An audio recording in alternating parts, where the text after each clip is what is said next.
എൻ്റെ എല്ലാ കൂട്ടുകാർക്കും പുതിയൊരു വീഡിയോയിലേക്ക് സ്വാഗതം. അപ്പം ഇന്ന് നമ്മൾ ചില്ലി ചിക്കനാണ് ഉണ്ടാക്കുന്നത്. അതിന് 1/2 കിലോ ചിക്കൻ്റെ ബ്രസ്റ്റ് എടുത്തിട്ടുണ്ട് കേട്ടോ. പിന്നെ നമ്മൾ 3 കളർ ക്യാപ്സിക്കം, റെഡും യെല്ലോയും ഗ്രീനും കിട്ടിയിട്ടുണ്ട്. അതും കൂടെ വെച്ചിട്ടാണ് ഇന്നത്തെ ചില്ലി ചിക്കൻ ഉണ്ടാക്കുന്നത്. ഇതിന്റെ ഒരു പ്രധാനപ്പെട്ട കാര്യം എന്ന് പറഞ്ഞാൽ ഗ്രീൻ നമ്മുടെ ഈ ക്യാപ്സിക്കം കിട്ടുന്നവര് അത് മാത്രം എടുത്താൽ മതി കേട്ടോ. അപ്പൊ നമ്മൾ ക്യാപ്സിക്കം അരിഞ്ഞു വെച്ചിട്ടുണ്ട്. 1/2 മുറി റെഡ് ക്യാപ്സിക്കം, 1/2 മുറി യെല്ലോ ക്യാപ്സിക്കം, 1/2 മുറി പച്ച ക്യാപ്സിക്കം. പിന്നെ അതിനുശേഷം നമ്മൾ സ്പ്രിംഗ് ഒണിയൻ ഒരു 2 എണ്ണം എടുത്തിട്ടുണ്ട്. ഒരു 7 പിന്നെ നമ്മുടെ വെളുത്തുള്ളി എടുത്ത് അരിഞ്ഞു വെച്ചിട്ടുണ്ട്. എരിവില്ലാത്ത 3 പച്ചമുളകും കൂടെ അരിഞ്ഞു വെച്ചിട്ടുണ്ട്. പിന്നെ നമ്മൾ എടുത്തേക്കുന്നതെന്ന് പറഞ്ഞാൽ 3 സവാള 4ആയിട്ട് ഇങ്ങനെ കീറിയിട്ട് അത് ഇതേപോലെ ഓരോന്നായിട്ട് ഇളക്കി വെച്ചിട്ടുണ്ട് കേട്ടോ. അപ്പം 500 ഗ്രാം ചിക്കൻ അരിഞ്ഞു വെച്ചിട്ടുണ്ട്. അതിലേക്ക് നമുക്കൊരു കോഴിമുട്ട പൊട്ടിച്ചൊഴിക്കാം. ഇതിലേക്ക് നമുക്ക് 1.5 സ്പൂൺ കോൺഫ്ലവർ പൊടി ഇടാം. ഇനി 1/2 ടീസ്പൂൺ കുരുമുളക് പൊടി ഇടാം. ഞാനിത് നമ്മുടെ നാട്ടിൽ നിന്ന് കൊണ്ടുവന്ന് ഇപ്പം പൊടിച്ചെടുത്തത് കേട്ടോ. അതുകൊണ്ട് എരിവ് കൂടുതലായിരിക്കും. കുട്ടികൾക്കൊക്കെ കൊടുക്കണമെങ്കിൽ എരിവ് കുറച്ചിടണേ. ആവശ്യത്തിന് ഉപ്പും കൂടെ ഇട്ടിട്ട് ഇതിനെ നമുക്ക് നന്നായിട്ട് മിക്സ് ചെയ്യാം.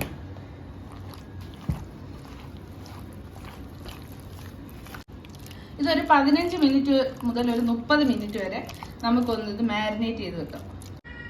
ഇതങ്ങനെ ഒരു 30 മിനിറ്റ് ആയിട്ടുണ്ട്. ഇനി നമുക്കിത് ഫ്രൈ ചെയ്തെടുക്കാം. അപ്പോൾ പാൻ ചൂടായിട്ടുണ്ട്. ഇതിലേക്ക് നമുക്ക് ഓയിൽ ഒഴിച്ചു കൊടുക്കാം. അത് കോക്കനട്ട് ഓയിൽ ഒഴിച്ചിട്ട് വെജിറ്റബിൾ ഓയിലോ സൺഫ്ലവർ ഓയിലോ അതല്ലാന്നുണ്ടെങ്കിൽ ഒലിവ് ഓയിലോ അത് നിങ്ങൾക്ക് യൂസ് ചെയ്യാം, ഏതാ ഇഷ്ടമെന്ന് വെച്ചാൽ.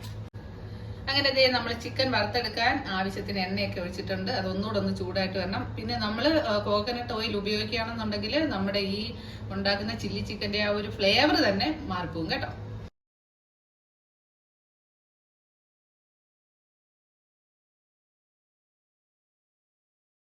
അങ്ങനെ നമ്മുടെ ചിക്കൻ എല്ലാം നല്ല സോഫ്റ്റ് ആയിട്ട് വെന്തിട്ടുണ്ട്. അപ്പൊ ഇതെല്ലാം ഒന്ന് മറിച്ചിട്ടിട്ടുണ്ട് കേട്ടോ. അങ്ങനെ നമ്മുടെ ചിക്കൻ എല്ലാം ഈ ഒരു പരുവത്തില് വറുത്ത് കോരിയിട്ടുണ്ട്. നമുക്ക് ചിക്കൻ വറുത്തതിന്റെ ബാക്കി എണ്ണ ഉണ്ടെങ്കിൽ അതും കൂടെ ഉപയോഗിക്കാം കേട്ടോ. ഇനി നമുക്ക് കുറച്ചും കൂടെ എണ്ണ ഇതിലേക്ക് ഒഴിച്ച് അത് നമ്മൾക്ക് വെജിറ്റബിൾസ് എല്ലാം ഒന്ന് വഴറ്റിയെടുക്കാം. അങ്ങനെ നമ്മുടെ എണ്ണ ചൂടായിട്ടുണ്ട്. ഇതിലേക്ക് നമുക്ക് ഉള്ളി ഒന്ന് ഇട്ട് വഴറ്റാം. അങ്ങനെ നമ്മുടെ ഉള്ളിയെല്ലാം വഴണ്ട് വരുമ്പോഴത്തേക്ക് ഈ ഉള്ളി പെട്ടെന്നൊന്ന് വഴണ്ട് കിട്ടാൻ വേണ്ടി എല്ലാവർക്കും അറിയാവുന്നതായിരിക്കും ഒരു ശകലം ഉപ്പും കൂടെ നമുക്കൊന്ന് ഇട്ട് കൊടുക്കാം. ഇതിലേക്ക് നമുക്ക് ക്യാപ്സിക്കം ഇട്ട് കൊടുക്കാം. ഈ പച്ചയും കാട്ടിയും ടേസ്റ്റ് മഞ്ഞയ്ക്കും ചോദിക്കണം. അതെനിക്ക് പച്ചയ്ക്ക് കഴിക്കാൻ ഭയങ്കര ഇഷ്ടമാണ്. ഇതിപ്പോൾ കഴിച്ചുകൂടെന്നൊക്കെ ഇങ്ങനെ പറയുന്നത്. 2 വരിയൊന്ന് പാടട്ടെ. മാലിനി നദിയിൽ കണ്ണാടി നോക്കും മാനേ പുള്ളിമാനേ, ആരോടും പോയി പറയരുതീ കഥ മാനേ പുള്ളിമാനേ, നിൻമലർമിഴികളിൽ അങ്ങനെ മെഴുതിയ നിന്റെ ശകുന്തള ഞാൻ. ഇതെന്തൊരു ഭംഗിയല്ലേ! ആ മാനിന്റെ കണ്ണും കൊമ്പും കലമാന്റെ കണക്കുണ്ടത്. ഇനി നമുക്ക് സ്പ്രിംഗ് ഓണിയനും വെളുത്തുള്ളിയും പച്ചമുളകും കൂടെ ഇതിലേക്ക് ചേർത്ത് വീണ്ടും നന്നായിട്ട് ഒന്നും കൂടെ ഇളക്കാം. എല്ലാവർക്കും ഇതൊക്കെ ഉണ്ടാക്കാൻ അറിയാമെന്നറിയാം. എന്നാലും ചിലരെങ്കിലും ഒക്കെ കാണുമല്ലോ. എനിക്കും ഇതൊക്കെ ഇപ്പോൾ ഉണ്ടാക്കാൻ അറിയാൻ തുടങ്ങിയിട്ട് കുറേ ഒരു 2-3 വർഷമൊക്കെ ആയിട്ടുള്ളൂ കേട്ടോ. അതിനുമ്പേ എനിക്കിതൊന്നും അറിയത്തില്ലായിരുന്നു. അപ്പം അങ്ങനെയുള്ളവർക്കും കൂടെ വേണ്ടിയിട്ടാണ് നമ്മൾ ഈ ചില്ലി ചിക്കൻ എങ്ങനെയാണ് ഉണ്ടാക്കുന്നതെന്ന് കാണിക്കുന്നേ. ഇനി നമുക്ക് ഇതിലേക്ക് സോസ് ആഡ് ചെയ്യാം. 1 സ്പൂൺ സോയാ സോസാണ് ഒഴിക്കുന്നത് കേട്ടോ. ഇത് ടൊമാറ്റോയുടെയും ചില്ലിയുടെയും കൂടെ കെച്ചപ്പ് കേട്ടോ. ഇത് ഏകദേശം ഒരു 6 സ്പൂണാണ് ഞാൻ ഒഴിക്കുന്നത്. അളക്കുന്നതൊന്നുമില്ല, ഓരോരുത്തരുടെ ഇഷ്ടം അനുസരിച്ച് അത് ഉപയോഗിക്കാം കേട്ടോ. ചിലർക്ക് സോസ് കൂടുതൽ ഇഷ്ടമായിരിക്കും, ചിലർക്ക് ചിലപ്പോൾ കുറച്ച് മതിയായിരിക്കും.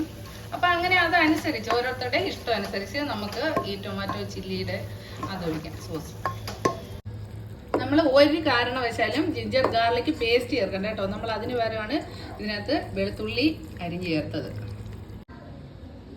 ഒരു 1/2 ടീസ്പൂൺ കോൺഫ്ലവർ നമുക്ക് ഒന്ന് വെള്ളം ഒഴിച്ച് കലക്കിയെടുക്കാം. അപ്പം 1/2 ടീസ്പൂൺ 1/4 ഗ്ലാസ് വെള്ളത്തിൽ നമ്മൾ കലക്കിയെടുത്ത കോൺഫ്ലവർ പൊടിയാണ് കേട്ടോ. അതായത് പച്ചവെള്ളത്തിലാണ് കലക്കിയെടുത്തത്. അപ്പം ഇതും കൂടെ നമുക്ക് ഇതിലേക്ക് ഒഴിക്കാം.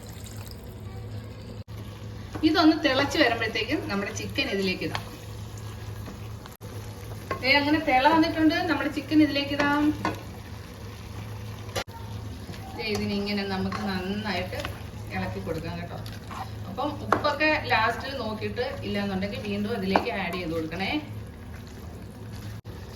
ലാസ്റ്റില് നമുക്കൊരു ശകലം കുരുമുളക് പൊടിയും കൂടി ഇങ്ങനെ ഒന്ന് വെതറാം. അതിനുശേഷം നമ്മുടെ ഫ്ലെയിം ഓഫ് ആക്കാം കേട്ടോ.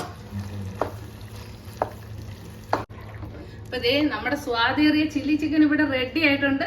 ഇത് കുട്ടികൾക്കും മുതിർന്നവർക്കും ഒരുപോലെ ഇഷ്ടപ്പെട്ട് എല്ലാ കൂട്ടുകാരും ഇതൊന്ന് ട്രൈ ചെയ്ത് നോക്കണം. പുതിയ പുതിയ വീഡിയോസുമായിട്ട് വീണ്ടും വരുന്നതായിരിക്കും.